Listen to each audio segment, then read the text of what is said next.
I love you. Voter ID কার্ডের একটা photocopy আর 2 কপি পাসপোর্ট সাইজ ছবি নিয়ে আসো। আই লাভ ইউ টু কইতাছি, যাও। ভোটার আইডি কার্ড দিয়ে কি করবা? বর্তমানের রিলেশনের উপর আমার কোনো বিশ্বাস নাই। বিশ্বাস নাই ঠিক আছে বুঝতেছি, কিন্তু ভোটার আইডি কার্ড দিয়ে কি করবা সেটা তো বুঝতেছি না। আরে ভালোবাসার চুক্তিপত্র করুম। ভালোবাসার চুক্তিপত্র মানে? চুক্তিপত্র বুঝো না? সরকারি স্ট্যাম্পে ভালোবাসার একটা চুক্তিপত্র হইব আমগো। চুক্তিপত্র? চুক্তিপত্র তো মানুষ করে জায়গা জমি কিনলে, দোকানপাট ভাড়া নিলে, কিন্তু ভালোবাসার চুক্তিপত্র ব্যাপারটা বুঝলাম না। 2 বছরের জন্য একটা দোকান যদি ভাড়া নেই, ওইটার জন্য যদি চুক্তিপত্র লাগে, ভালোবাসা তো আরো ইম্পর্টেন্ট জিনিস, ওইটার জন্য তো আরো আগে চুক্তিপত্র লাগবে। ভালোবাসার জন্য চুক্তিপত্রটা কিসের দরকার? তুমি কি আমারে এখন বিয়া করতেছো? না। তাইলে তুমি আমারে বা আমি তোমারে ছাইরা যাবো না, এটার কোনো গ্যারান্টি আছে? একটা দোকান যদি আমি 2 বছরের লেগে ভাড়া নেই, ওইটার যদি চুক্তিপত্র হয়, আমিও বিয়ার আগ পর্যন্ত চুক্তিপত্র থাকবো। বিয়ার আগ পর্যন্ত তুমিও আমারে বা আমিও তোমারে ছাইরা যাইতে পারবো না। যদি তুমি আমারে ছাইরা যাও, এই যে 2 বছর আমি তোমার পিছনে খরচ করলাম, সময় দিলাম, এটার বিনিময়ে যে টাকাটা আইবো ওইটা জরিমানা হিসেবে আমারে দিয়া তারপর যা। আরে বাবা, আমি তোমাকে ছেড়ে যাব কেন? আমি তো তোমাকে মন থেকে ভালোবাসি। এখন আমরা দুজন পড়াশোনা করতেছি, পড়াশোনা শেষ হোক, তারপর তুমি ভালো একটা জব নিবা, তারপর আমার বাসায় বিয়ের প্রস্তাব পাঠাবা, আমরা ফ্যামিলিগতভাবে বিয়ে করে নিব। ওরে ভাইরে, এইসব নাটক বহুত দেখছি। 2 বছর তোমার সময় দিতে যায় আমি যে আমার পড়াশোনার ক্ষতি করুম, তখন তো আমি ভালো জব পাবো না।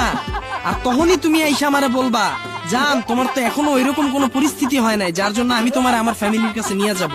আমার কালকেই বিয়ে, বাবা বিয়ে ঠিক করে ফেলছে। আর তখনই তুমি আমারে পল্টে দিয়া একটা বুড়িওয়ালা বড়লোক বুইরারে বিয়ে কইরা ফেলাবা। আর তখনই আমার এই ভালোবাসার চুক্তিপত্রটা কাজে লাগবে। যদি আমার ছেড়া চলে যেতে চাও, জরিমানাটা দিয়া তারপর যাও। আরে বাবা, তুমি এমন ভাবতেছো কেন? সব মেয়েরা তো এমন নাও হতে পারে, তাই না? আচ্ছা ধইরা নিলাম এমনটা নাও হইতে পারে, তুমি আমার লগে পোল্ট্রি নাও নিতে পারো, কিন্তু আমিও তো পোল্ট্রি নিতে পারি। বর্তমানে ছেলেদের উপর তো কোনো বিশ্বাস নাই, মেয়েদের সাথে রিলেশন করে এনজয় করে ছেড়া চইলা যায়, তখন তো তোমার জীবনটা নষ্ট হয়ে গেল। তার থেকে ভালো না দুইজনেই সেফ জোনে থাকি। যদি তুমি আমারে ছাইরা যাও, তুমি জরিমানা দিবা, যদি আমি তোমারে ছাইরা যাই, আমি জরিমানা দিব। আর জরিমানার অ্যামাউন্ট তো ছোটখাটো হইব না, মিনিমাম 10 লাখ টাকা হইব। আর এই 10 লাখ টাকার ভয়ে তুমিও আমারে ছেড়ে যাবা না, আমিও তোমারে ছেড়ে যাবো না।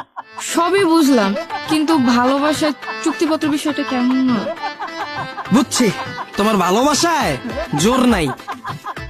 রাস্তা মাপো, আমার সময় নষ্ট করো না, যাও। আরে না না, ভালোবাসায় জোর আছে। তাহলে ভোটার আইডি কার্ডের একটা ফটোকপি আর 2 কপি পাসপোর্ট সাইজ ছবি নিয়ে আসো। ভালোবাসার চুক্তিপত্রটা কইরা ফেলো। আমার ভোটার আইডি কার্ড হয় নাই, জন্ম নিবন্ধনের পিক আছে। তাহলে একটা কাজ করো, হোয়াটসঅ্যাপে জন্ম নিবন্ধনটা দাও আর তোমার একটা সুন্দর ছবি পাঠায় দাও। তোমার নাম্বারটা বলো।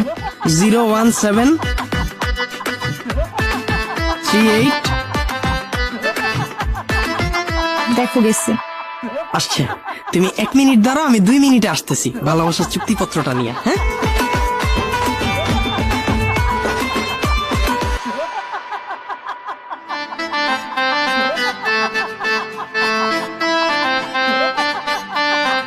না ভালোবাসার চুক্তিপত্র, জোরে জোরে পড়ো। ভালোবাসার চুক্তিপত্র। আমি মাহি ইসলাম মেয়ে পক্ষ, আরিয়ান মুন্না ছেলে পক্ষের সাথে সজ্ঞানে রিলেশনে যাইতেছি। আমাদের সম্পর্কের মেয়াদ থাকিবে বিয়ের করার আগ পর্যন্ত। এর মধ্যে যে ছেড়ে যাওয়ার সিদ্ধান্ত নিবে, অপর পক্ষকে 10 লক্ষ টাকা জরিমানা দিতে হবে, অন্যথায় আইনি ব্যবস্থা নেওয়ার সুযোগ থাকিবে। পুরোটা ক্লিয়ার? নাও সাইনটা করে ফেল।